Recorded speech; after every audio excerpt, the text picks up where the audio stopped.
Huge news! Toyota CEO's shocking warning to shut down EVs. Are electric vehicles a fraud? The CEO of Toyota just released a frightening warning that infuriated everyone who makes EVs, but delighted fans of combustion cars with their new CEO, Koji. Sato detests the concept of going entirely electric and is undoubtedly not an EV fan. But why is Toyota suddenly promoting electric vehicles, EVs, in spite of this backlash? Toyota has been covertly testing a completely new kind of fuel that has the potential to completely undermine the EV agenda and prevent the outlawing of combustion engines. Why does the CEO of Toyota seem so doubtful of EVs? Is there anything the world doesn't want you to know about electrification? When will they release their new alternative fuel? This is precisely what transpired. It all began with the dismissal of Toyota's former CEO, Kyoto Toyoda, for his unwillingness to accept electric vehicles. Now, why would the CEO of one of the largest automakers in the world want to defy what many see as an inevitable future trend? Toyota took a rather proactive stance, identifying himself as a member of the silent majority of industry veterans who expressed skepticism about an EV-only future. The former CEO repeatedly emphasized his belief that investigating multiple powertrain technologies was a holistic approach to moving forward.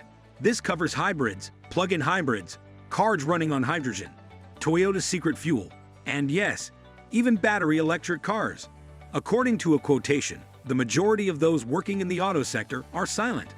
The silent majority is debating whether or not EVs should be the only alternative available, but they are unable to publicly voice their opinions since they believe EVs are just a trend.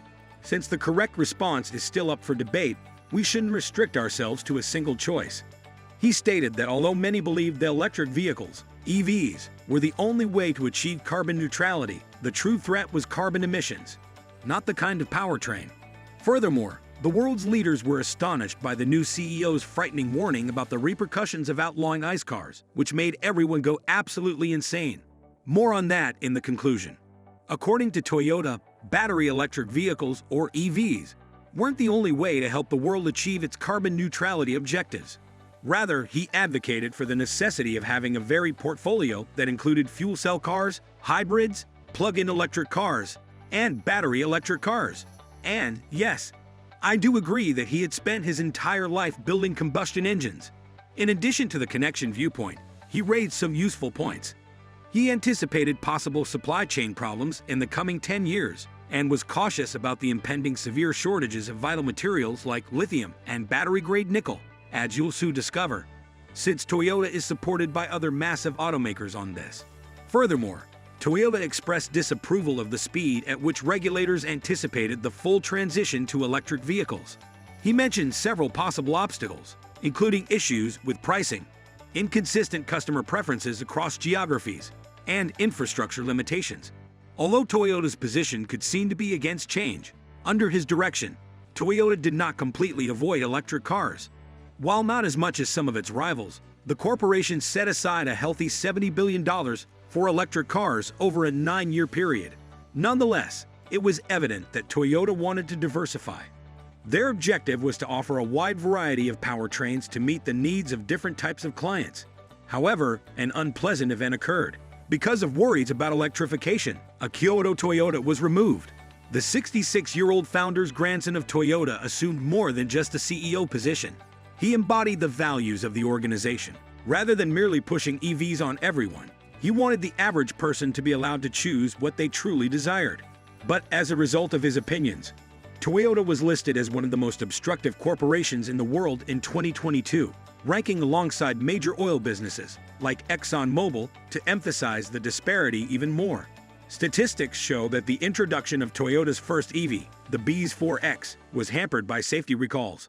While many automakers boasted double-digit EV sales, Toyota's sales of zero-emission vehicles accounted for less than 1% of its overall U.S. sales during the first phase, with only about 1,200 units sold.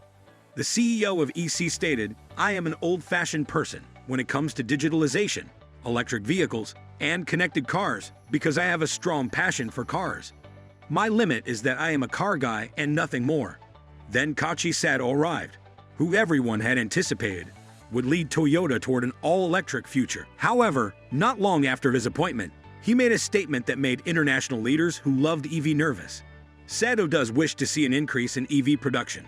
He stated that Toyota will be concentrating on both the new fuel sources that they have been developing. More on that in a moment. During the annual general meeting, shareholders put a lot of pressure on Toyota to accelerate the transition to electric vehicles. However, Toyota made it apparent in their response that they want to achieve carbon neutrality as well as broad EV adoption. Masahiko Meta, executive vice president, highlighted that Toyota defied the shareholders by continuing to introduce hybrid cars because they wanted to offer a variety of car options. Nevertheless, it appears that neither American hedge funds nor European investors share his vision for the Academy of Pensions. One of the many influential Danish funds that voiced their worries was this one. The fund had been aggressive in pressuring Toyota, raising concerns about its continuous unfavorable reputation, lobbying, and charging the company with trying to weaken government initiatives to gradually replace combustion engines with electric vehicles. Environmentalists and the general public have become increasingly vocal about their unhappiness, and other significant stakeholders like AP7, the Store Brand Group, and Church of England stockholders have voiced their worries. Notably, Greenpeace Japan staged a demonstration calling for an end to the manufacture of cars powered by fossil fuels near Toyota's headquarters. Considering that Greenpeace gave Toyota the lowest possible grade in their yearly examination of global automakers' efforts to reduce carbon emissions for 2021.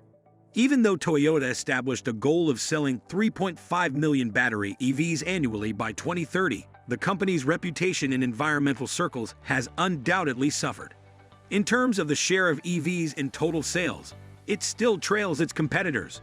Although Toyota's leadership has handled the EV shift consistently, it is clear that they are under criticism from both the inside and the outside. It's also important to note that Toyota is not the only company opposing EVs.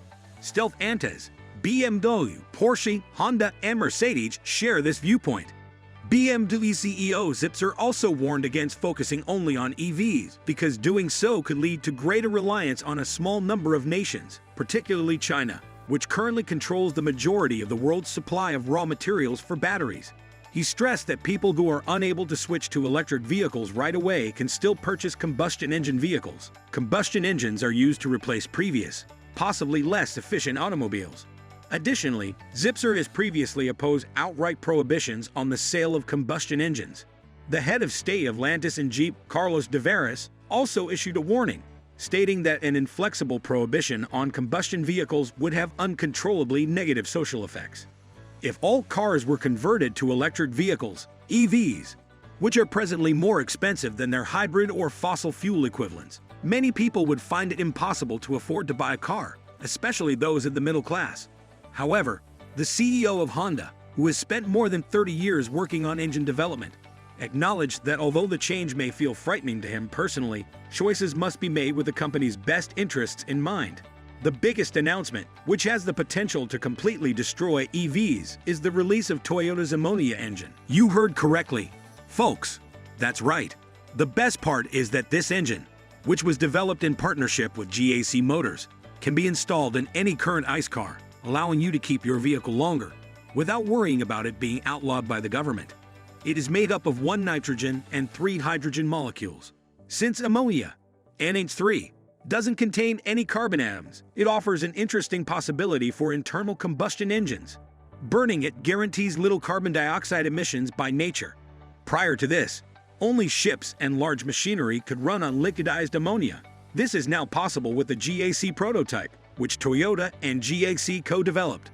Unquestionably revolutionary is the discovery that a 2-liter 4-cylinder engine could generate 161 horsepower, while emitting 90% less carbon dioxide.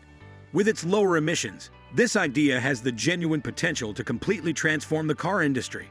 Additionally, Toyota recently started testing a car that attracted a lot of interest throughout the world. Toyota's new CEO, Koji Sato, discussed the company's views on hydrogen and electric cars during a recent endurance race at the Suzuka circuit in Japan. He acknowledged that Toyota needs to adopt an EV-first mentality. He also underlined how crucial it is to maintain hydrogen as a practical alternative in the future. According to Sato, the supply chain for hydrogen's manufacturing and transportation needs to change for the gas to play a major role. Undoubtedly, they are heading in the direction of electric vehicles, EVs. with ambitions to launch a new EV platform by 2026 and sell roughly 3.5 million EVs globally by 2030. Additionally, they aren't ready to give up on hydrogen silos. Their remarks allude to a larger goal. Toyota wants to be ready for any eventuality when it comes to energy in the future. In spite of this, they are currently testing their brand new hydrogen racing fuel cells, which offer both power and efficiency. Toyota showcased its newest green technology project, a liquid hydrogen-powered Corolla that marks the debut of hydrogen-fueled automobiles in auto racing. Toyota's hydrogen-powered Corolla took part in the Fuji Speedway Supertype 24-hour event, demonstrating the company's dedication to environmentally friendly technologies. But rather than being a commercial product, the race car is more of an experiment. The hydrogen Corolla currently uses a combustion engine, but instead of burning gasoline like regular EVs, it burns liquid hydrogen. Do you believe Toyota should completely give up on combustion engines? Or do you join them in their race to discover a different way out of the current energy crisis? Tell me in the comments section below. Thanks for watching. Don't forget to like and subscribe to our YouTube channel.